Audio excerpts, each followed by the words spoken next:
Hello friends, मैं परमार सिंह राजावत एक बार फिर से आपका स्वागत है हमारी उत्कर्ष नर्सिंग लाइव क्लासेस में। इससे पहले वाली क्लासों में अपन भी डिस्कस कर चुके थे इंटरनल ऑर्गन के बारे में कुछ। उससे पहले मैं आपसे बोलना चाहूँगा, जो भी स्टूडेंट हमारे यूट्यूब चैनल पे जो न्यू विजिटर्स हैं वो चैनल को सब्सक्राइब करें एंड बेल आइकन को प्रेस करें, जिससे हमारी लेटेस्ट वीडियो वो आपको अपडेट होती रहे। एंड उसके बाद वीडियो को शुरू से एंड लास्ट तक जरूर देखें, क्योंकि लास्ट तक देखोगे तो जो बीच में जो स्किप करते हो आप, तो काफ़ी अच्छा कंटेंट है, समझ में भी आएगा। फेलोपियन ट्यूब्स काफ़ी क्वेश्चन में पूछ जो आने वाले एग्जामों में काफ़ी बार क्वेश्चन यहाँ से आते भी हैं। ठीक है, तो अपन बात करते हैं, अपने लेक्चर को आगे बढ़ाते हैं, बात करते हैं फेलोपियन ट्यूब के बारे में। इस फेलोपियन ट्यूब के भी 3 नाम है। पहला नाम फेलोपियन ट्यूब्स, देन सेकंड नाम इसको नाम दिया uterine tube and third is salpinx. ये ध्यान रखना, क्वेश्चन एग्जामिनर का जो दिमाग है वो कहीं भी घूम सकता है। आपको वो ये नहीं कि आपसे वो सीधा नाम दे फेलोपियन ट्यूब्स, हो सकता है ये ना दे करके ये दे दे, क्लियर, या फिर ये दे दे ऑप्शन में। तो आपको ये कंफ्यूज नहीं होना है कि भाई फेलोपियन ट्यूब पढ़ा है हमने तो ये नाम ही हमने पहली बार सुना, नहीं। इस फेलोपियन ट्यूब के ही 3 नाम है, fallopian tubes, uterine tubes and salpinx. जैसे कि अपन कोई भी जब फेलोपियन ट्यूब्स को रिमूव करते हैं तो वहाँ अपन लिखते हैं साल्फिंगेक्टोमी लिखी आता है, फेलोपियन ट्यूबटोमी लिखी नहीं आता, यूट्राइन ट्यूबटोमी लिखी नहीं आता, साल्फिंगेक्टोमी। समझ जाना कि वो किसकी बात कर रहा है, फेलोपियन ट्यूब के बारे में। सो लेट्स, ये अपना बाद का पार्ट है, अपन पहले पढ़ते हैं, अपन इसके बारे में करते हैं स्टडी, यानी कि anatomical parts of fallopian tube. So start now. सबसे पहले अपन बात करते हैं कि ट्यूब लाइक स्ट्रक्चर है, सबको दिख रही है, वो तो है ये ट्यूब लाइक स्ट्रक्चर है, ट्यूब बना रही है एक, ठीक है। सेकंड, ये इंटरनल जेनिटल ऑर्गन का पार्ट है, इंटरनल जेनिटल ऑर्गन का पार्ट है, क्लियर बात। उसके बाद अपन आगे चलते हैं, इसकी अपन बात करते हैं एनाटॉमी के बारे में। एनाटॉमी के बारे में बात करने से पहले मैं आपसे ये बोलता हूँ कि इसकी साइज के बारे में बात कर लेते हैं। ये पेयर्ड ऑर्गन है, पहली बात पेयर्ड ऑर्गन है, पेयर समझ गए, यानी कि ये पेयर मिलता है, यानी कि 2 प्रेजेंट होती है अपनी बॉडी के अंदर, ठीक है, एक राइट और एक लेफ्ट, क्लियर बात। नेक्स्ट अपन बात करते हैं कि ये जो ट्यूब है, अपन बात करते हैं इसके स्ट्रक्चर के बारे में। उससे पहले अपन देखते हैं इसकी साइज, ठीक है। नॉर्मल अगर मैं बात करूं तो इस कंप्लीट जो फेलोपियन ट्यूब्स है, इस कंप्लीट फेलोपियन ट्यूब की जो साइज है वो आपकी होती है 10 से 12 सेंटीमीटर लेंथ। यहां से क्वेश्चन पूछा गया है, length of the fallopian tube, length of the salpinx या length of the uterine tube is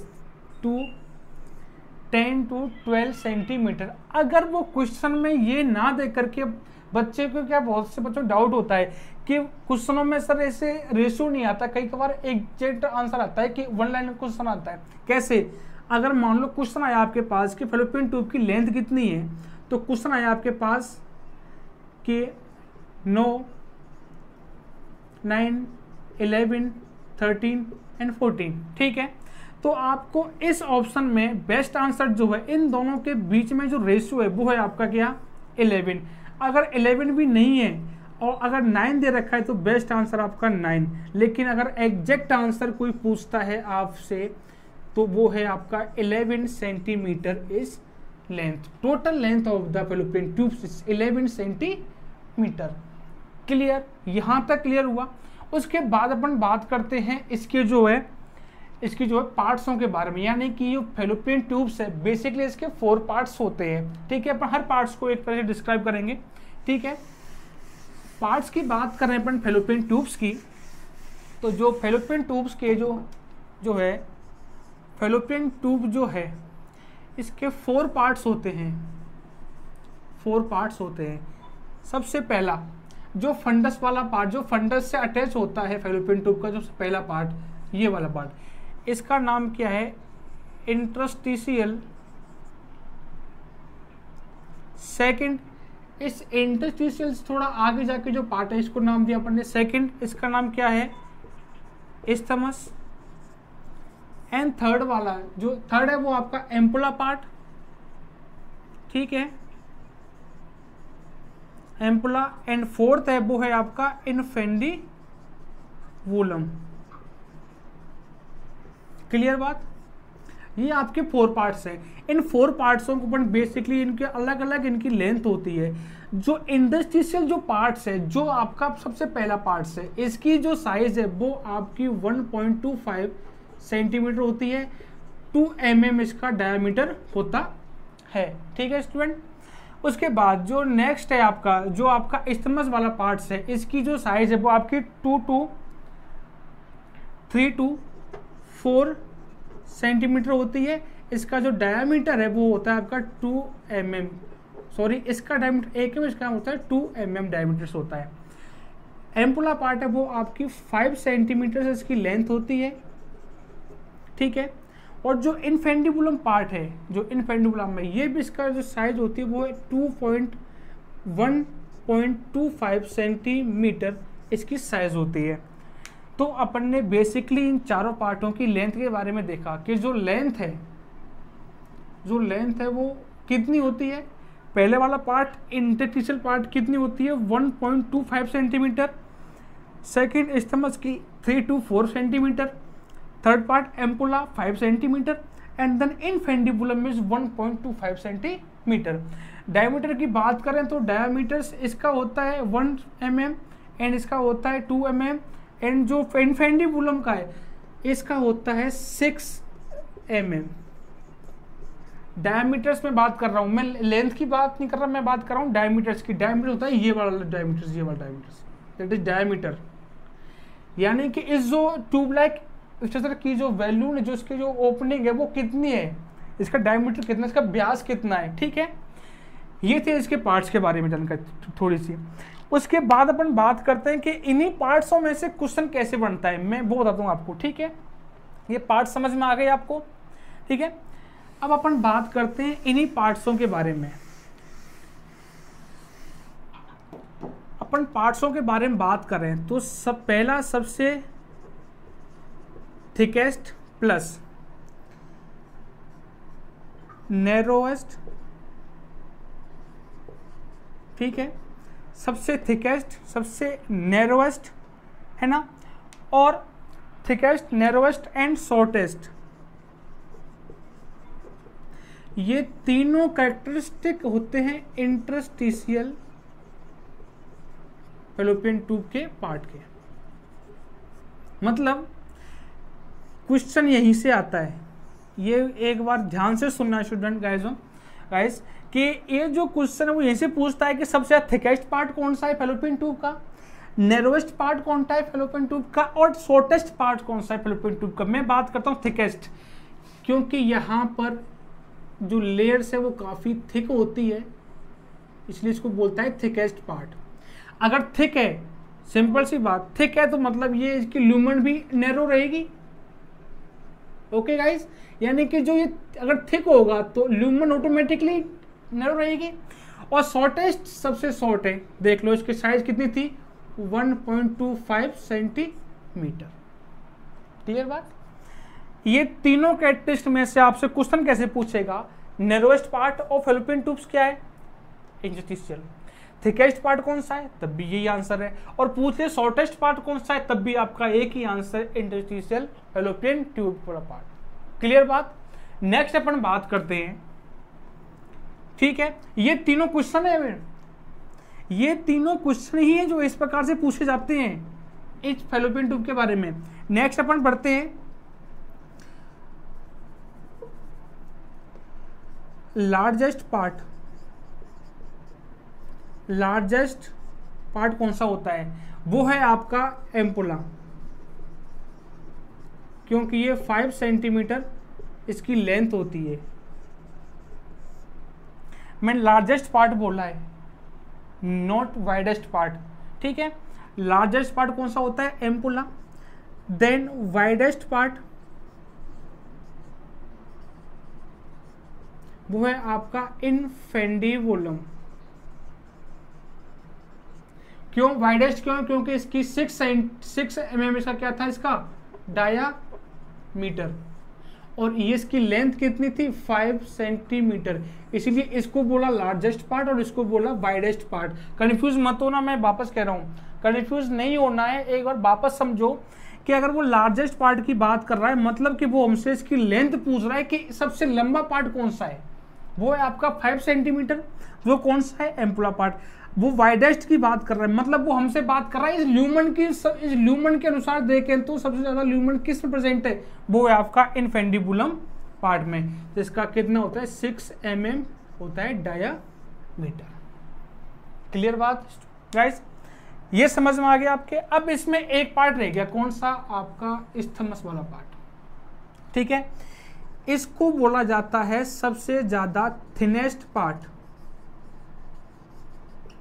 thinnest part क्यों, ये बिल्कुल यहां से बिल्कुल बारीक पार्ट होता है जो इस्थमस का है, बिल्कुल इस प्रकार से थिन होता है।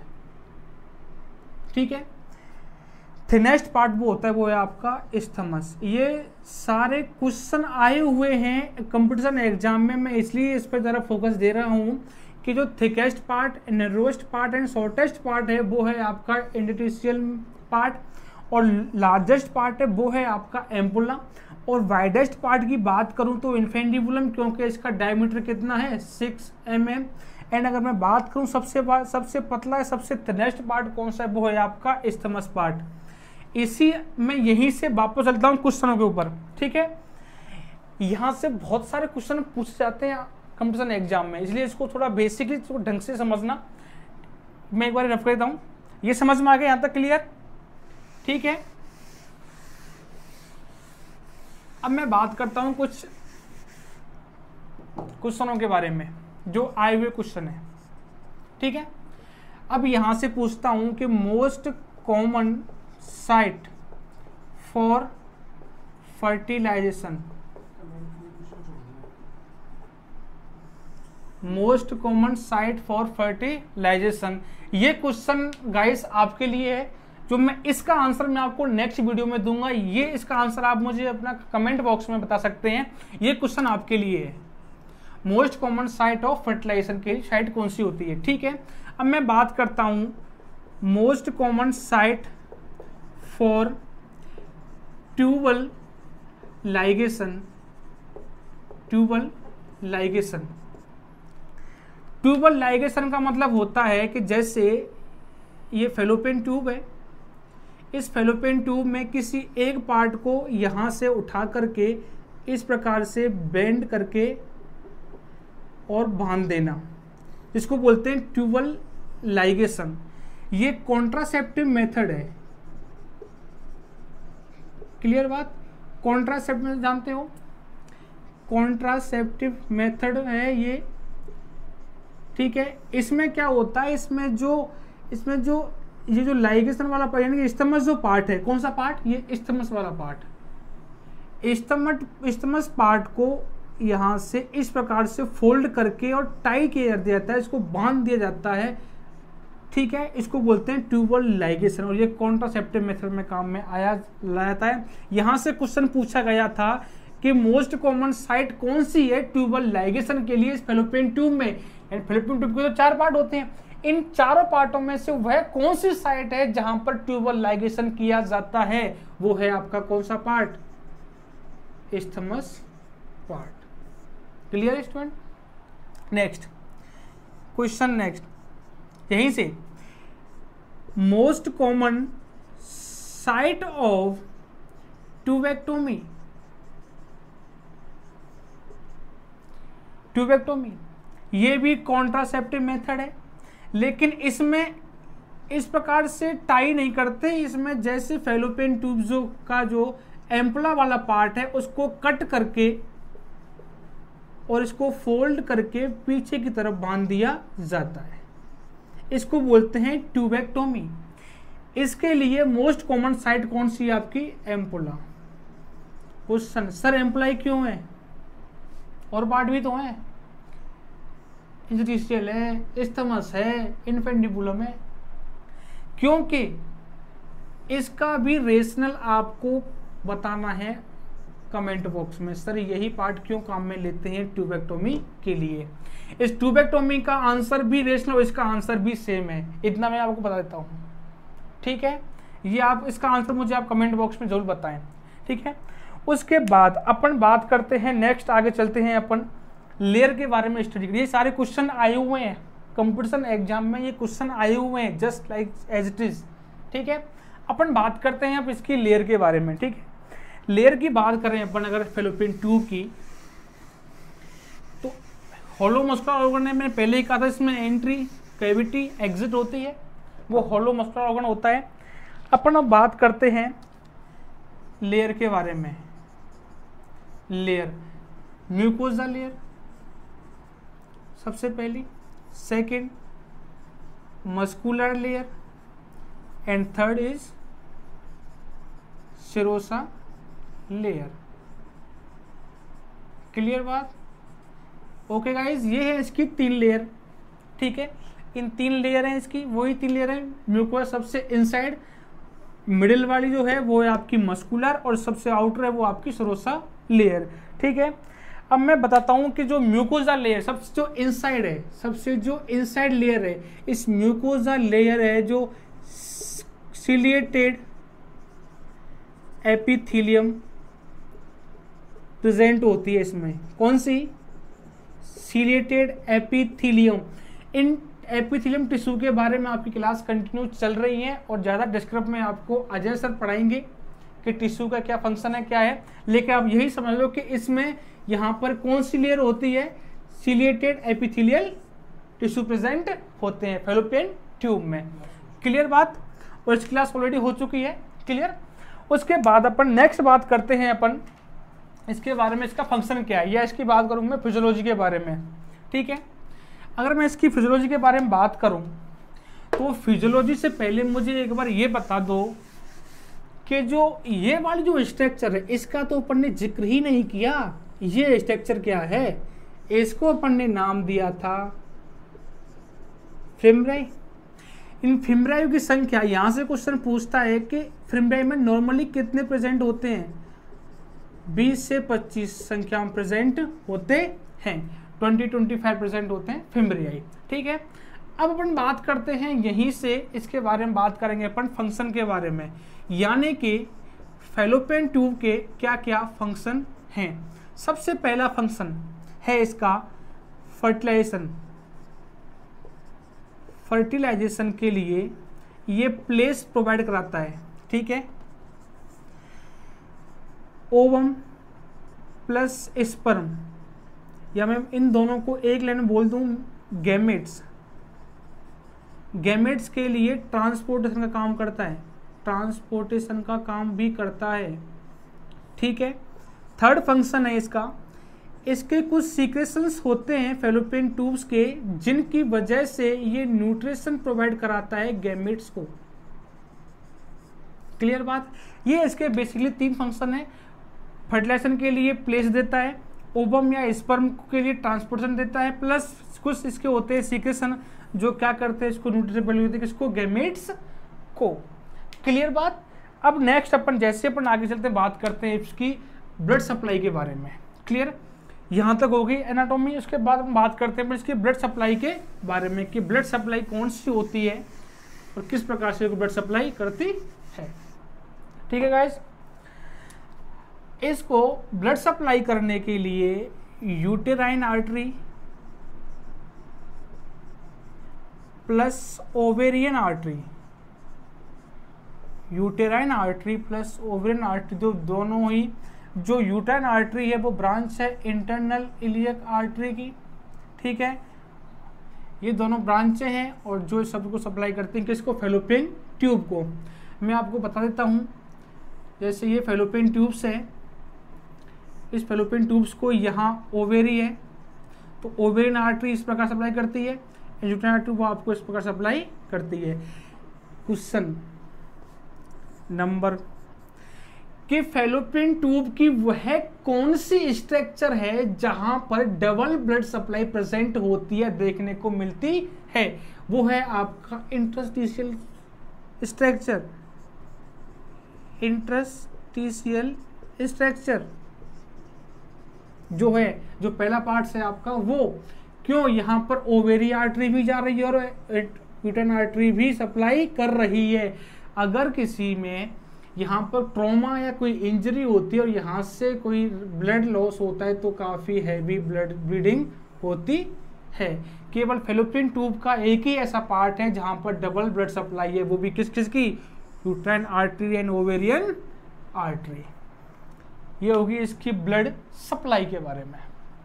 नेक्स्ट अपन बात करते हैं इसके डेवलपमेंट के बारे में, ठीक है।